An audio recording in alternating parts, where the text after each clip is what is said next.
The conversation this morning is going to really center on presentations being done by researchers from all across the country, presentations done by members of the national government who are going to see what solutions can be made to better equip the Eastern Cape to deal with the ever-changing climate change, and how to also make sure that the agriculture sector, a huge economic driver for the Eastern Cape, is well equipped to deal with climate change.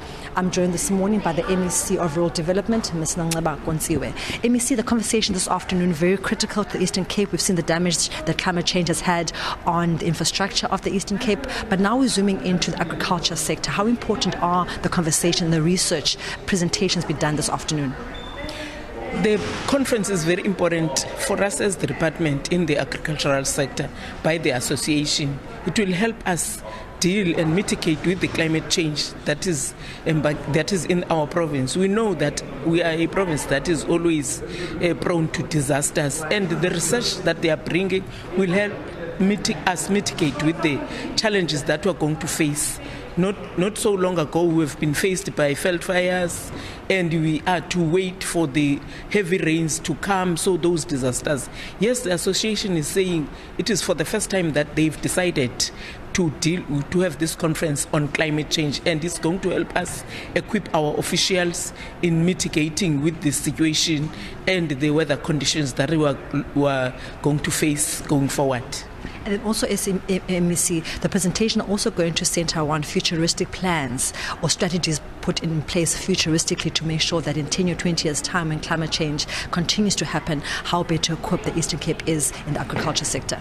Yes, they are bringing some technologies to at least first look at the situation and then be able to detect the conditions of weather, so that people are ready for them. When that happens, at least they are ready and have ways and means of mitigating with such conditions. So our food security is really dependent on the weather conditions, both the climate and the rains that will come. So we are grateful to be invited here so that we input and get the facts and ways of mitigating with such conditions. Lastly, MEC, obviously the people that get mostly affected are the farmers on the ground, the people that perhaps are not at this conference. Will such information also be made available to them, because at the end they are the ones that are producing the harvest that helps in food security?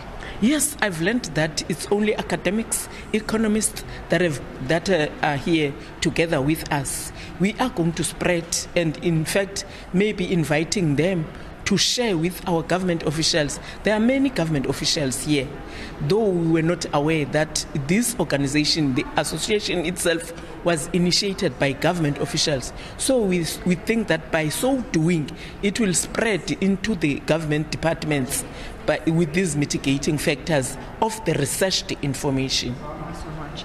Well, the MEC of Agriculture and Agricultural Reform, Ms. Gqeberha, was speaking about the importance of this conference, saying it's going to bring together economists, researchers who are going to see and try to find solutions to the ongoing climate change, but also look futuristically as to what technology might put in place to safeguard the Eastern Cape against the effects of climate change on the farming sector. For now, let's go back to you in studio.